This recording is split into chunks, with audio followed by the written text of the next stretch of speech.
Guys, we are live. So, hope everybody's having a good Sunday morning or evening.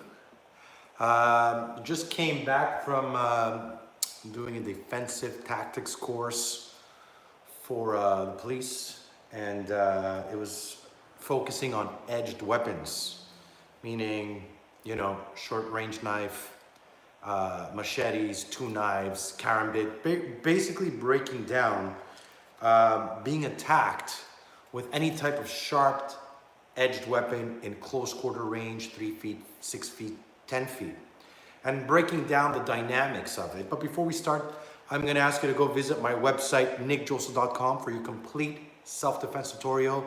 I have the Hero Program, access to my seminars, Defense Against Larger Attacker, women's self-defense, tons of video, as well as I have my instructor course next year. Spaces are limited to 12 people, so if you're interested, go visit my website, nickdrossos.com. Jack, what's going on, Jack? So when I did the Edge Defense Instructor course, it was a 2-day instructor course where I was actually training the trainers. And the first thing I had to get down are the stats, the facts of, what are the statistics in terms of a knife attack? How long does it last? From how many feet? What are the different types of grips that someone can be attacked? What are your highest chances of survival are doing what? There's no black and white when you're looking at knife defense. There's no one way that will guarantee you survival at every time. It's about heightening your chances of survival through basically through the different concepts and strategies. So I'm going to break it down in a very simple way. So the first thing is, people tell me against the knife, I'm just going to run. Great. Running is always the best option. Obviously, you see a knife, run. However, if you're 3 feet, 5 feet, 10 feet from me, you better be sure that you run faster than me and that you're in an open space. So we did a pressure test with Helen, because that's what I try to do. I try to pressure test everything that I teach, and pressure test it with different heights and sizes to see, well, does it work every time? Or what are the challenges with somebody who's bigger or who's taller? So one of the things we did against running is, and you guys could check it out in the video, Helen is about 5-6 feet, maybe 7 feet, and the door is about another 5 to 7 feet. And when we said go, I tried to run to the door and get out. I got stabbed every time we did it. So what does that teach us? That running is always option number one. However, you need a good 15 feet and more of clearance in an open space without any movement prior, opening a door, moving something. That will cut your speed from a few seconds.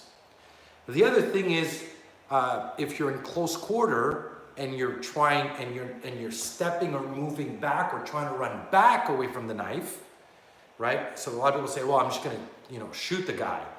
But in close quarter range, under 20 feet, by the time you pull out your gun, and even if you shoot me, I've broken that range and I'm attacking you and stabbing you. The other thing is, trying to run back, you could never run back as fast as I can run forward. So running, again, best option, but not always the number one option, as much as people say. Again, you can't run through an elevator, a car, a staircase, or any kind of close quarter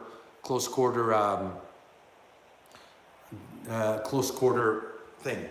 The second thing the second option is, obviously, trapping the knife. So in close quarter, right? I have let's go through environment, because your environment's going to play a big factor. So you have a big space, and then you have a space that's a little bit shorter. So you might have a space where you're 5 to 10 feet in a closed space, and the attack happens. We could talk, maybe it's in a bathroom stall, maybe maybe right here in this room, right? So if I'm in this type of space, what are my options? I can parry, right? Where I parry the knife and try to strike and run. I can use my legs right? So I can use my legs, my low line kicks, and my parrying and to strike. So that's option number 2 without having to engage with the knife. Where I'm parrying, I'm kicking, I'm moving, and again, I'm trying to avoid the knife. Again, the number one thing with the knife, guys, is try to engage as a last resort. I wanna go close quarter only when I have no choice. So I've pressure tested this again. So what we did is I went on parrying for like 2 minutes. I got slashed so many times because there's only so much parrying that you could do against the knife. And then we could add the legs, which the legs helps keep back the attacker. It doesn't finish the fight, but you try to push back the attacker to try to get an improvised weapon, right? So that's the parrying and open space. Then you have static. Then you have the trapping, right? So I can parry, I can use my legs, obviously strike, and then you trap. So what happens is you could only parry. So this is another pressure test I did. When I was parrying for about 2 minutes, I got slashed 15, 20 times, whatever it was. The moment I threw in the traps, right, where I could trap and isolate the knife, again, if I'm in a close quarter and escaping and running is not an option, or, you know, I can't just turn around and run because then I'm exposing my back, then trapping is the second best thing, is to parry, and once you could parry and strike or break momentum, to come in, isolate the knife, and trap as quickly as possible, okay? The third option you have, which is the best one, I'm gonna kind of flip it over, is if I could run. Second is pick up an improvised weapon. There's always something around. You have 3 types of improvised weapon. You have a static improvised weapon, which could be a car, a table, a bench, anything that creates distance between me and my attacker. You have projectile, anything I could throw, cutlery, sand, keys, hat, jacket, anything to either slow down the attacker or create a flinch response for me to enter or maybe run.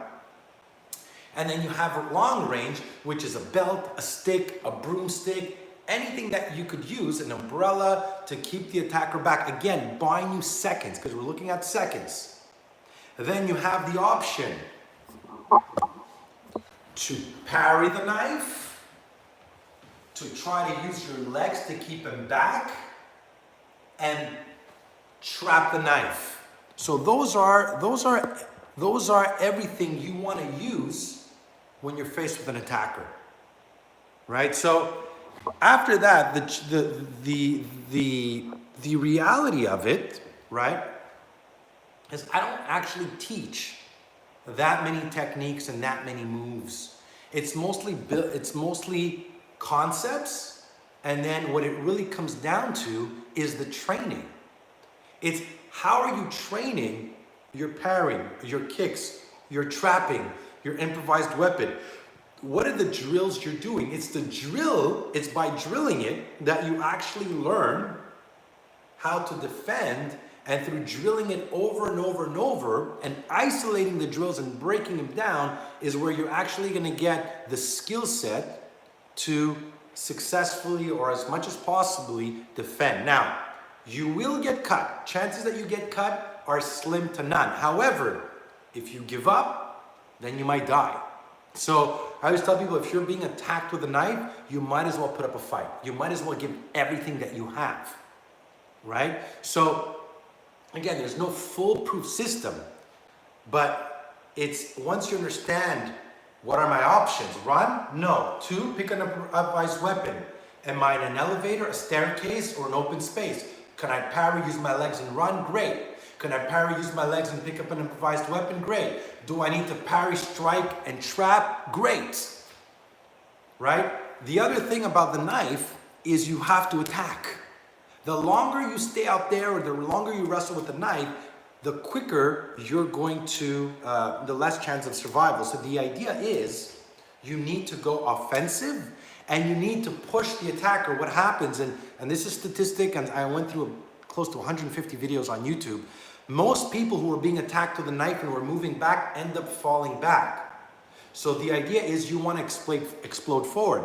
Now, I should have probably mentioned this, but the number one most important part, and I've made many videos of this, when it comes to self-defense and when it comes to knife defense, is your level of awareness and your reaction time to intercept the knife, to go preemptive, or intercept the knife before it comes out. A lot of people train the knife from when it's out here.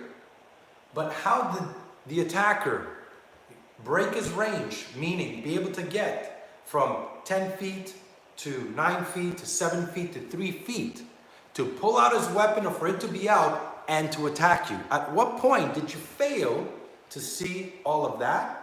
Then he's faced with you. He's either talking to you, threatening you, engaging you. Maybe he's silent, reaching for a knife. Where was your awareness? The quicker you can react and step in and jam that knife and intercept it, the higher chances of survival and breaking that momentum coming from back to forward to front. Now, there's a lot more in each of these pieces. There's a lot more training, a lot of drills that I've developed. Because again, isolating and breaking down the drills are going to allow you to explore the entire dynamics. And then you finish it off in your training with full out scenarios from beginning to end. So let me go through some questions now, guys. Let me kind of sit down over here and just go through some questions you guys might have. So let me just read this. So Jack, my man, what do gay horses eat? Hey, whatever. I will now shut up and learn. Okay, good. I'm a beginner, only been attacked with a knife 7 times so far. Okay, if you've been attacked with a knife 7 times, I have no clue where you live or what you do, what you're doing to get attacked. What if it is in the dark? That's actually a tough one. If it's in the dark, again, you just gotta, be aware of your surroundings. If you're walking around at night, you gotta be more aware of everything that's around you, as well as, maybe either learn to see an improvised weapon, or again, it's just a whole bunch of awareness when it comes to that. What are the signs that someone is about to attack? That's a really good one, Zach. Let me go, Nick. What's on anti-stab vest or anti-cut? Look, anti-stab vest or anti-cut, nothing was wrong with that. When I worked in security, I didn't necessarily wear any, but I did know a bouncer that did.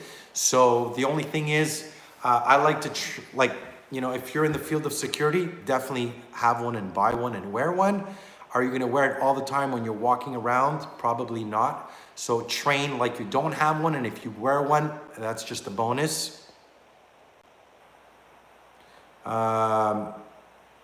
This is a really good one. I'm going to answer Zach's question. What are some of the signs that the attacker's about to attack? So what are the signs that someone's going to attack, right? A lot of this time it's in, you see it through the person's body language. What happens is we get caught up with what the person is more saying than what he's doing. Your attacker will position himself through his body language. So what are some of the signs? 1, the person obviously might conceal the weapon. Here, he might angle off. He might pace, shift his weight, lean with the hands, look around, clench his fists, try to break the range in a very passive way to get close to you. He's not going to come out screaming from here with the knife. He will need to break his range, find a way to use verbal to draw you in, or find a way to get close to you. And from that moment, again, looking for signs like touching your face, looking around. All these signs are made to distract you, to make you lose awareness, look around, or kind of feint their intention, and then they're gonna attack. Always be careful of this lead hand, because attackers have, a lot of times, and I saw this when I did at the seminar this weekend, we're always facing, you look at the attacker and he's got a knife here, or you're assuming he has a knife, and people look at, well, the knife is the biggest threat, but if my hand is here, I'm going to punch you. I'm going to grab you. I might push, shove, come around and trap. So this lead hand, you have to train that. Even if you can't see his hand and you're assuming he has a knife, the biggest threat is not the knife, but this lead hand that will come and anchor and be used as leverage to attack you. Peter's a huge proponent of switch reaction time. Amir Peters, it's all about that. Zach, the message knife in their hands, rapid slashing in general. Always probably best, honestly, run. Look, it's always best to run. But if you're in an elevator, a staircase, a car, even in this environment right here, when I tried to run, I got stabbed. So the idea that you're always gonna run is not always realistic, and you need to train for that. And that's why I pressure test so much, because when I pressure test stuff, you realize, oh shit, running doesn't work. Hey, let's try to go from 10 feet to 15 to 20 to 25 and let's see what happens, you know? Nick, can you give me one strike to end a fight without doing a lot of strikes? Again, there's not one move, and it depends on the range, right? Is it close, headbutt, elbows, hammer fist, strike to the throat? Don't ever fixate on just one strike. How to trap the hand, though, is the real question. Look, here's the thing with trapping the hand. I'm the next PewDiePie. Thank you, Jack. So here's the thing about trapping the hand, right? And I pressure tested. I pressured the V block, the X block. A lot of these things don't work, or try to grab the hand. You need to jam. That means I need to jam it and trap. So I need to break momentum and grab it at the same time. I can't just grab it, right? The idea that I'm going to grab the hand that is moving, again, chances are slim to none. It's more I'm going to jam it and break the momentum, stop it, and from there, once I jam, trap. So I train going boom, boom. So I jam, trap. And from there, it's a push-pull concept as I have it. If he pushes, you pull. If he pulls, you push. And you pin it to your body or his body, depending on the dynamics. Hand first or the other hand. So grabbing the hand first or the other hand. Again, jam it and then trap it. As soon as I isolate the knife, I need to strike. I cannot block and then turn around and strike, because I'm going to get stabbed. I'm in close quarter range. I don't want to exchange a punch for a knife strike. So every time I block, I trap, I strike. If I trap with one hand, I'm striking with the other. If I'm here, I strike with the other. The idea too, you have to attack as quickly as possible. So this is a good one. What do you do if it is against a person who is stronger, faster than you? This is why your awareness is so important. You got to go preemptive and strike. So same thing whether it's armed or unarmed. If I see my attacker doing this, right, and he's pulling out a knife, I'm not going to start moving now. I'm going to start moving the instant I see this. I should be already striking, right? So I've developed a few drills, right, where we do on the wall to develop that explosive power that and because you're pinned on a wall, you can't move back, but you're forced to move forward. So I did drills like this with the defensive tactics, where to condition and train them to move in is safer than to move out or move backwards, where you have higher chance of backpedaling and hitting the ground.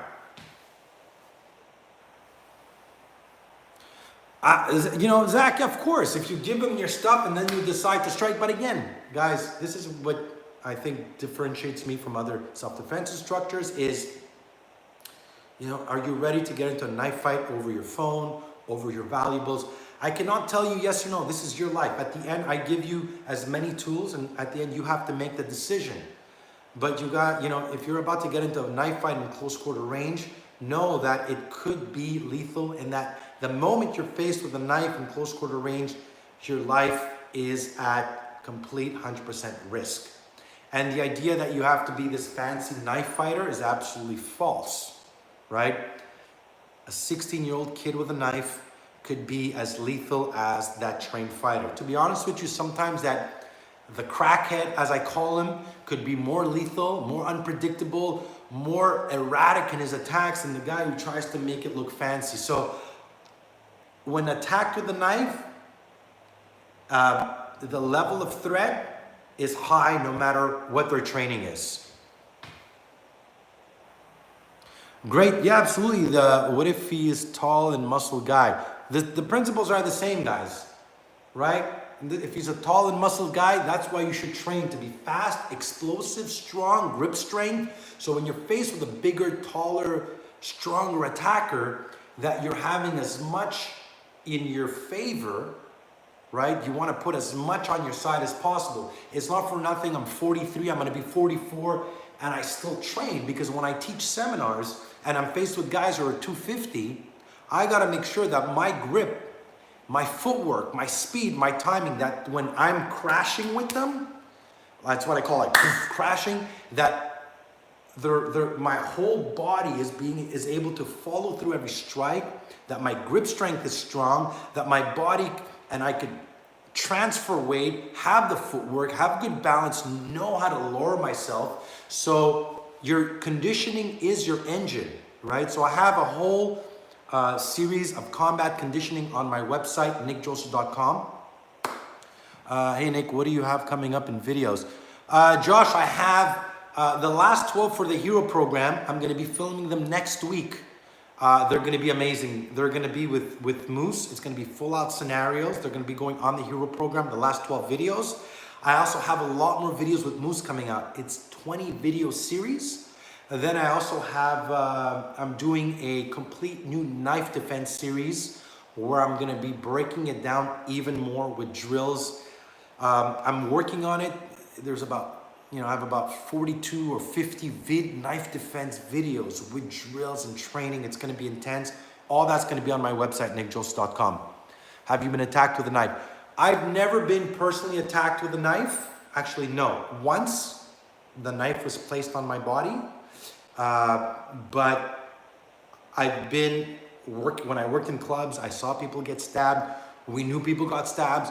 We saw weapons, but I've never been fully attacked like this, because unlike most of the knife defense videos that we see, that's not the way it happened in reality. A knife attack lasts about 50% lasts about 7 seconds, because the attacker wants to strike you and get out as quickly as possible.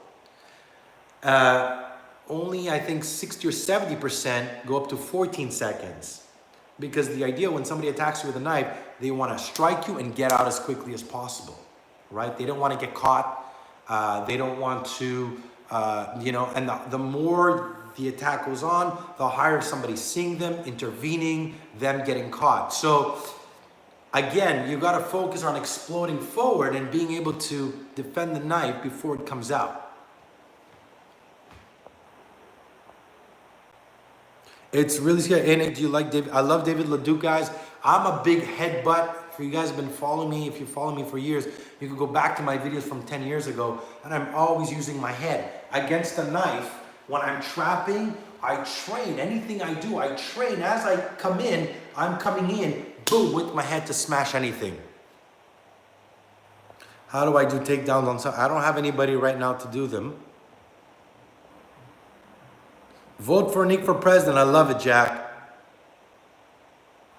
How do you avoid getting stabbed in the stomach with high rapid?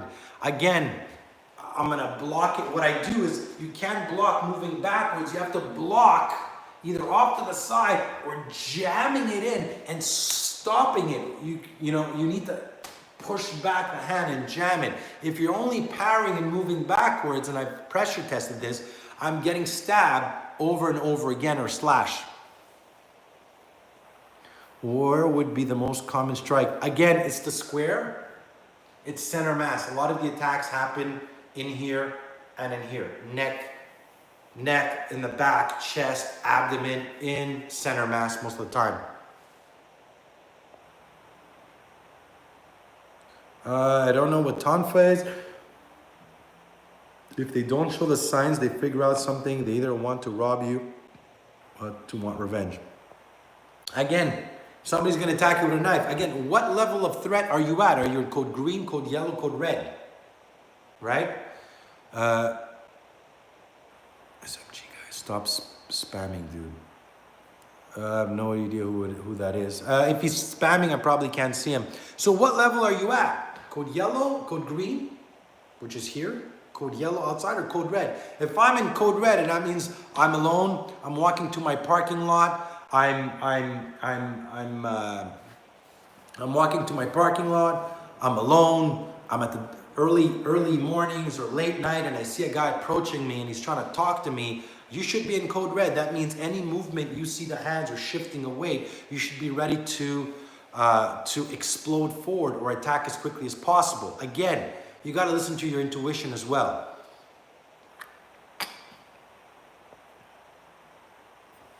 Let me have my coffee, guys. Where's my coffee?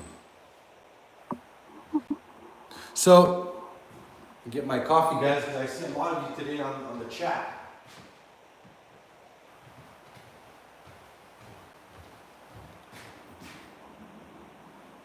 Yeah, guys, I get some, which is the best technique to be learned? That's a big question, Darius. I don't know what you're talking about in terms of what's the best technique.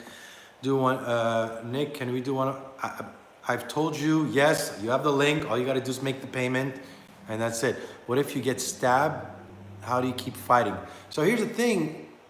In a knife fight or a knife attack, thank God we have the whole adrenaline factor, because people have been stabbed and still keep fighting. Meaning, even if you're getting stabbed in the middle of the fight, you're not going to feel it. You're going to feel probably like you're getting punched.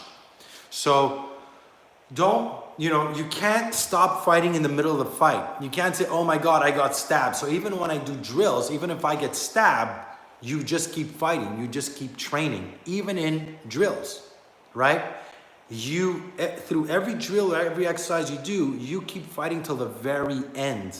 And in real life, whether you get stabbed, whether you get slashed, one thing's for sure. If my attacker is stabbing me and I stop fighting, what do you think he's going to do? He's going to attack me even more. So if he's attacking me and he's in close quarter range, I might as well put up a fight and give him everything I have until I could isolate the weapon and strike, or until I could escape.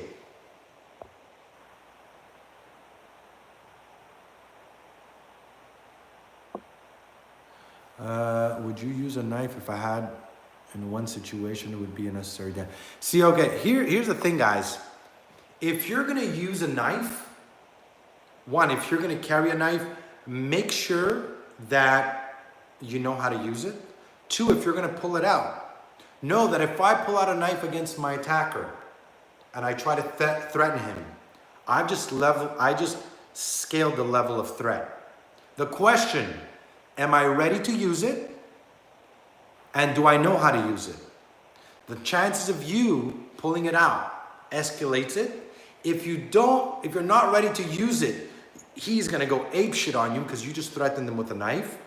And if you don't know or you're not ready to use it, higher chance of him disarming you and using it against you. So you really got to use your logic before you decide to do something like that, because it could cost your life. And I saw it in a fight working in a club and I'm actually standing right in the middle because I kind of knew both of these guys. They got into an argument. He pulled out a gun, he put it to his head, and we'll call him John. John looked at him and said, come on, shoot, shoot. And the guy just went blank.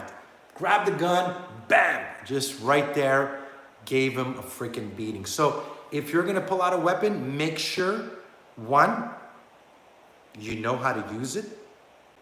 Two, you're ready to use it.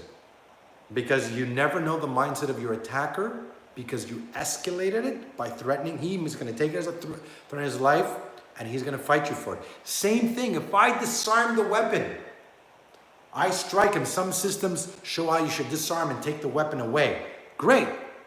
Now, am I ready to use it? And if I do use it, if he attacks me and I have the knife and he attacks me and I stab him, guess who's going to prison? I am. Why? Because I was in the position of power. I had the knife. Now, as a self-defense instructor, I'm really screwed.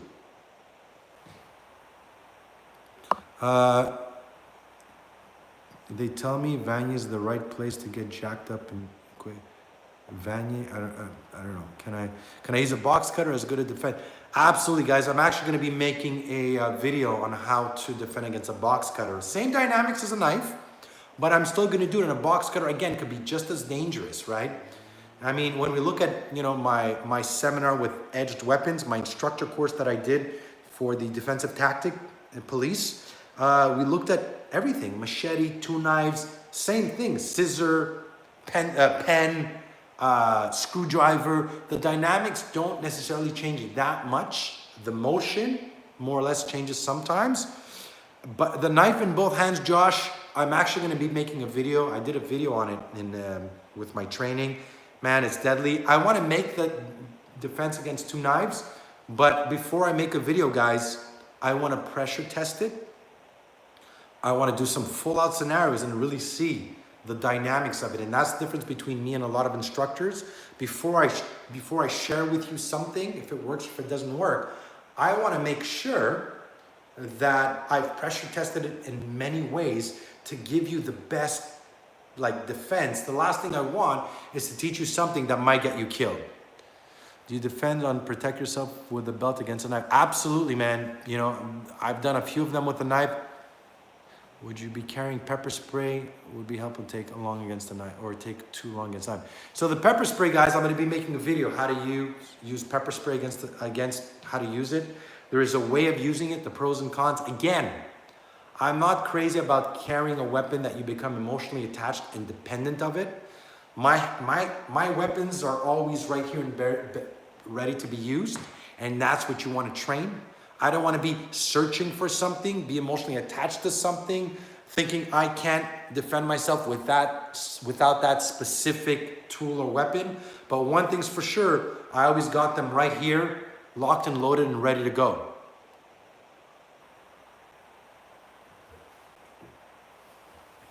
Top 3 strikes, really tough one. I love headbutting, I love elbowing, I love throat strikes. Those are 3 really good ones. Hand-to-hand combat strikes. So I just kind of said a good mindset, Nick. Yeah, Ahmed, that's what your mindset should be, right? Your mindset should be, guys, if you're in a fight, if somebody's bullying you, picking on you, if he's grabbed you and he's hitting you, you might as well fight back. It's kind of the same thing I told my son. If somebody attacks you and they're striking you, you have the right to defend yourself and you better fight back. Win or lose, you give that person a fight till the very end. Eye gouging is great.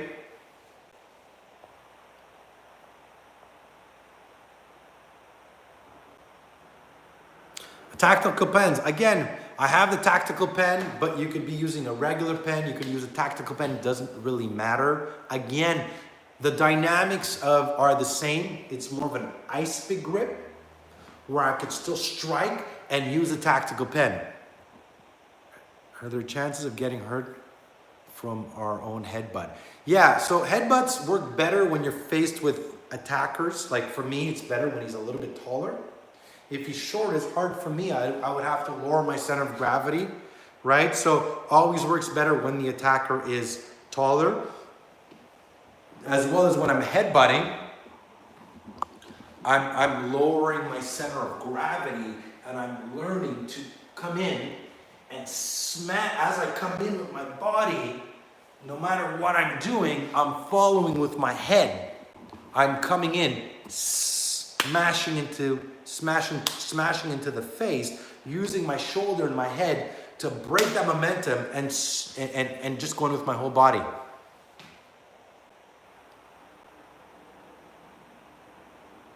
I'm picking up a knife or a box cutter. Look, I mean, I'm not crazy, guys, about you carrying weapons because, again, the level of threat must parallel the amount of the danger, the amount of force, and the amount of threat that you're in must parallel.